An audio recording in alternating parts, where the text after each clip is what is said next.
Hello, all you beautiful people. It's been a while, so I thought I'd check in and see how everybody's doing. Last time I talked to you, I had COVID.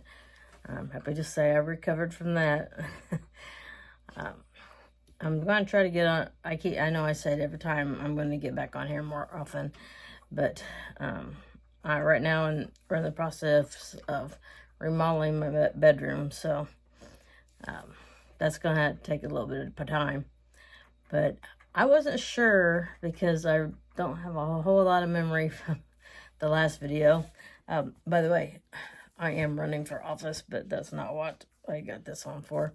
I was actually painting. This is the color. Where is it? There. That's the color that's on the wall. And so I wore it. And my hair is going crazy. So I did that just to make it look so wild. But I guess I never had dementia. My doctor in Indiana told me I had dementia, and then as time went on and my scores got higher, he never told me that I didn't have dementia. It was mild cognitive impairment instead. And so all these years I've been thinking I had dementia, and what makes me angry about it is, what if that had happened to somebody that wasn't stronger, that said, you know what, well, there's no reason to go on, might as well give up. You know, dangerous things, terrible things could have happened. With me, it was just kind of we're going to fight this and do what we can with it. So I'm happy I never had it.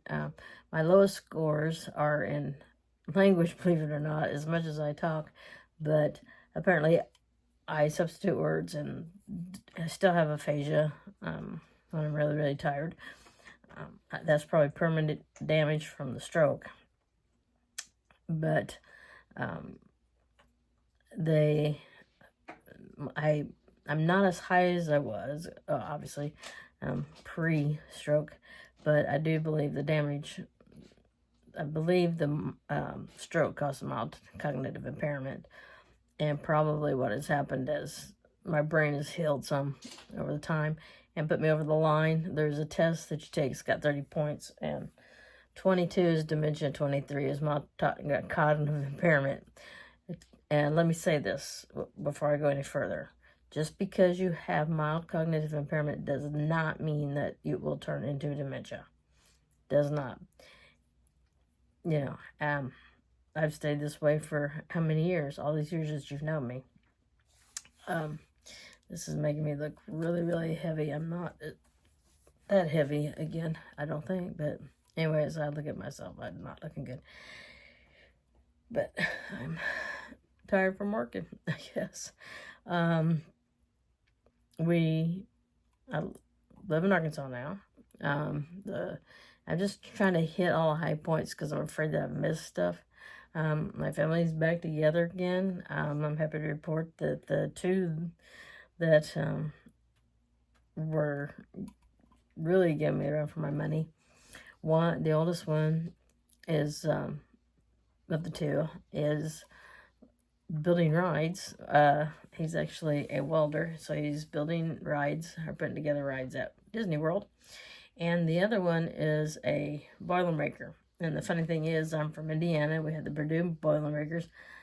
I never knew what a Boilermaker was until he became one. And they go into power plants and like coal plants and nuclear plants and the big plants that, you know, and he fixes things in there. He's also a welder. The youngest one is a junior in high school, and he's doing really, really well. He's got 3.8 grade point average right now, so I can't complain about that at all. I'm very happy about that. We've gone together with my cousins. I live with my cousin Lucretia, and we built the house together. We all own it. Her husband, Denny, and their 2 grandkids, and then Jesse still lives at home. And my other 2 have, right now, 4 now, flown the nest. We have a total of 5 dogs, 2 cats, an outside cat that we take care of, but it doesn't really belong to us. It's just there. Came with the house. And at last count, we had 7 chickens. We had a fox. We have foxes coming and getting them. And so we've had to isolate them a little bit more. They were truly free range. And the fox got too many of them. And I came this close. I was eyeball to eyeball with one. Probably, I talk in yards because I taught band.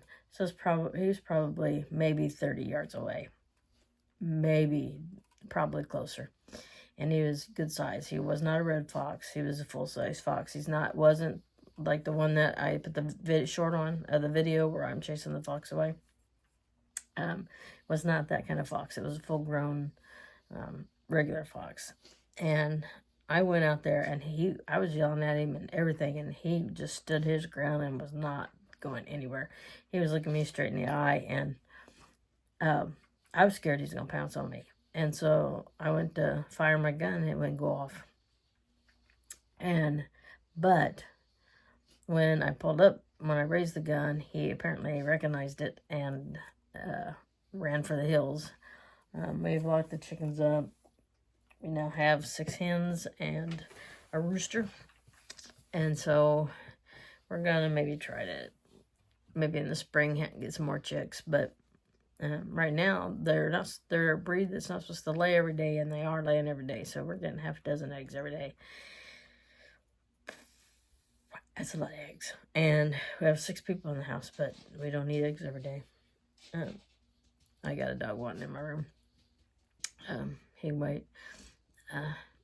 But right now, it is the middle of October, and I am 22 days from either winning or losing this election. I tell you the truth, I truly expect to lose. I don't expect to win. But you can't say I didn't try. And like I said, always said, don't ever regret. So they didn't have anybody run. I said I'd do it. So I'm doing it.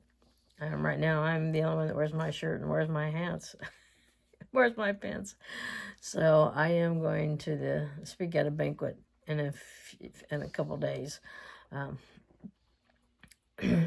I've spoken in several senior citizen. I'm gonna have to pause you just a second.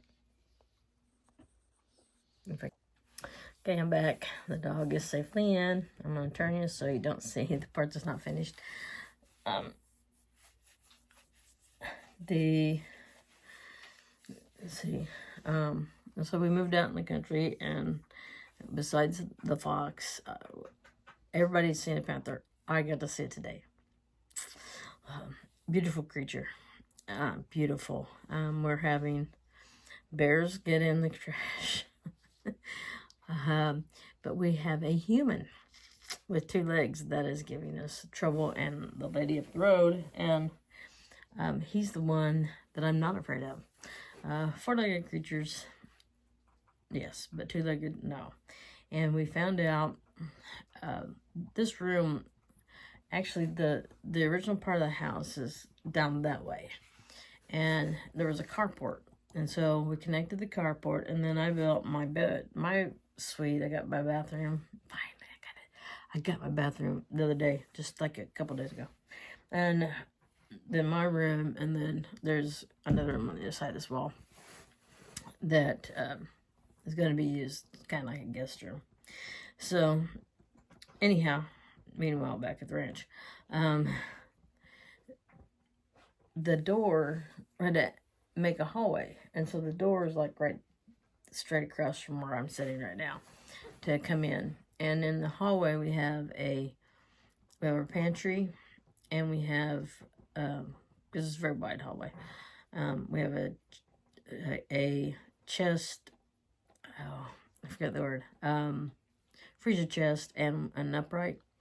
And then our pantry we keep full because both Krisha and I call her Krisha, her name's LaCrisha, both Krisha and I are very adamant about keeping that thing packed, because you never know. And we both were brought up that way. That's why I always had a pantry, and she always had a pantry, and made sure that we always had what we needed in case we couldn't get to what we needed to get. So anyway, we started noticing that, and I'm kind of anal when it comes to packing the pantry. And so we had everything in its place, and we had trouble keeping peanut butter because everybody wants peanut butter. So we took, the two of us, we had a huge jar, and we hid it behind like the peas and things like that. Just made a little hole and hid the jar. And when we went to go get the jar, it was gone, but the hole was still there. And, kid probably found it, used it. Okay. Then we started noticing that there were spaces in the pantry that were not there before. And once again, thought, it's kids getting stuff to eat after we got to bed. They're cooking. Well, then somebody took 3 pounds of frozen roast beef. No, 3 pounds of frozen ground beef out of the chest freezer in the hallway. That was not a kid. That was not a kid. There is not a kid in this house that wants 3 pounds of frozen hamburger.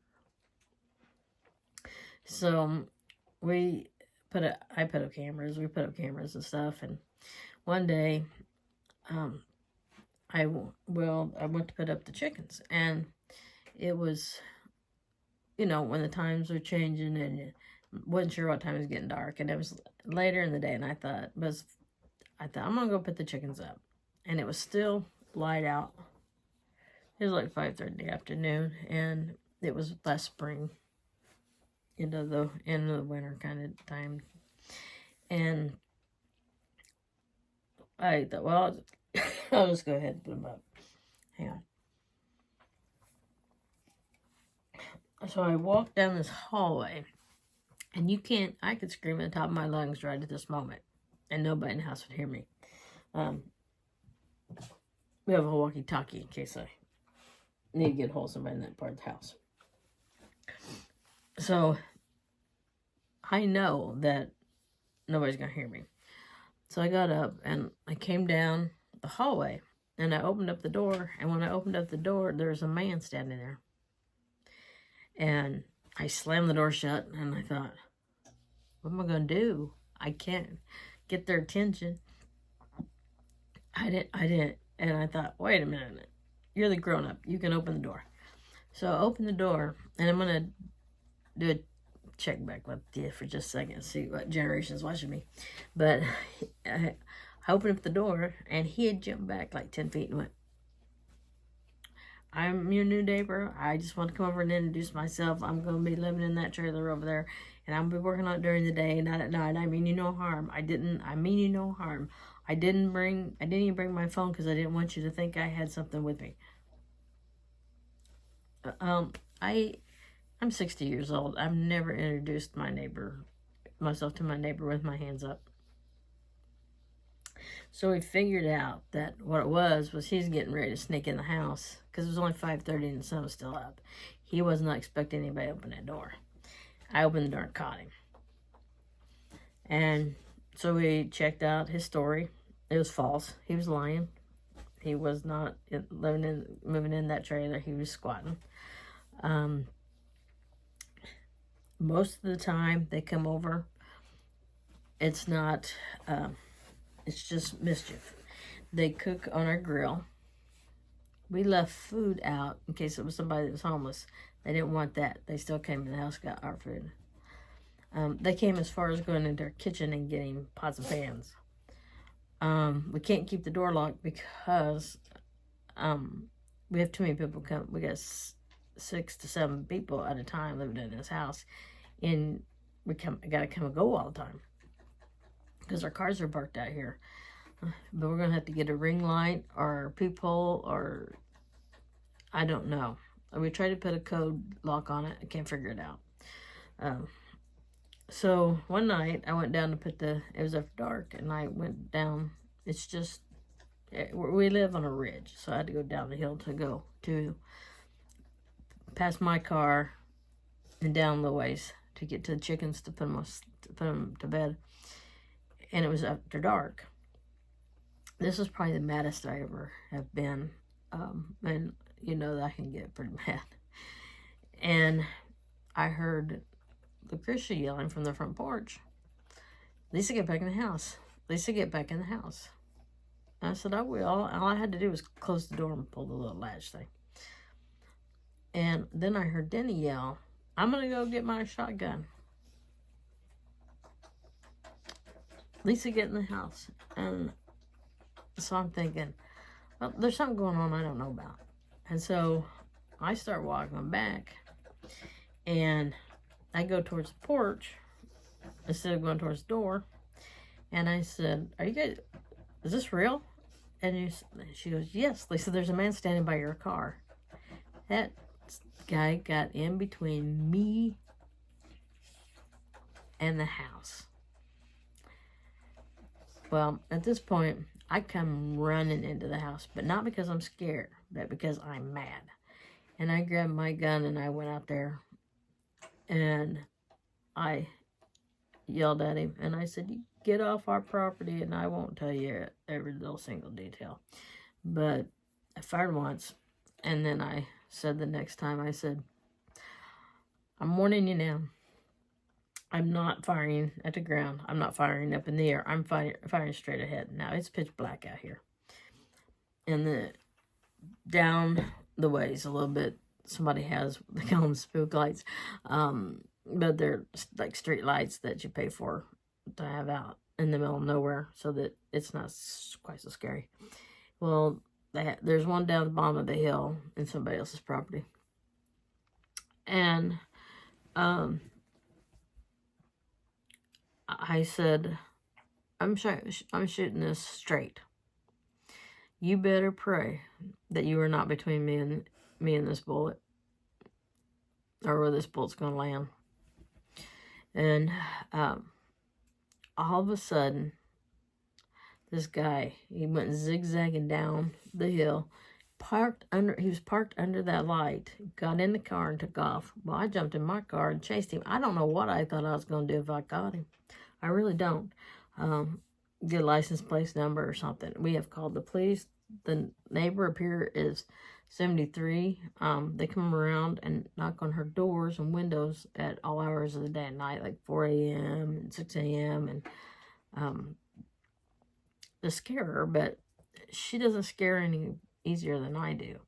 And so I don't know why the two-legged creatures think that they can scare us, because they can't. And we've made it known, and we've had this problem since we moved in, and we believe we know who's behind it. And we've told the police who we think are behind it, and the police say, isn't that interesting? Which gives us a reason to believe that maybe we're right. But we had it was all mischief stuff until the other day they got into our shed out here and stole some stuff. And now we don't know what we have and what we don't have. They busted the TV that was up there, shattered it. Now they're causing damage. There was stuff on my car. Looked like a scratch. It was squiggly, like circle, circle, circle, circle. My new car. I was able to buff it off. And yesterday we found nails that had been propped up with, was it yesterday or today? Yesterday. Nails that were propped up with rocks so they stood straight up like this. And we wouldn't have found them if my stepbrother. My brother-in-law, it's Chris's husband, Denny, hadn't stepped on one. Those had to be intentionally set up. Nails do not fall, and screws do not fall head on the bottom and this pointy part up, and happened to fall under rocks and a piece of wood to hold it straight up. So, neighbor came down today that lives up on the hill that has the knocking. And she said that she called the police and that she's had more problems. We have stopped calling the police. We need to again, but I don't know. It just seems like every time I chase somebody off, we get it's quiet for a while, and then they find somebody new to come out here. And what it is, they're trying to still is scare us off the property because I think they want to make this a hunting lodge. So, I don't need that, don't want that, but I'm not afraid of that. And so, neither of us are. And it's funny that the woman up the hill is a retired school teacher also. And I told her we'd be Cagney and Lacey. And the one time we knew somebody was here, we couldn't see them in the dark. I called her and she came down, and she was kind of yelling names, some choice names, and then looked at Lakeisha and said, "I'm sorry for my language." But it was funny. And then went back there. I did the same thing. I was yelling things at this guy, and the cat rubbed up against me, and I said, "I can't, cat." And then started yelling things again. But I don't know where this is going to lead. We keep that door locked. As soon as the chickens are down, the door locks. Nobody goes in or out. It's a rule at this house that we don't go out after dark because where we live, there's too many wild animals. And so, as far as during the day, it's Thursday night. We don't go out unless we actually have to. I'll do a few vlogs from the porch so you can see how beautiful this property is. It is absolutely gorgeous. We're lucky to have it. That's basically been my life in a nutshell. And so with that, the color is black. And we'll talk to you next time. Remember, live life to the fullest, live life with no regrets, and we'll see you next time. Bye-bye.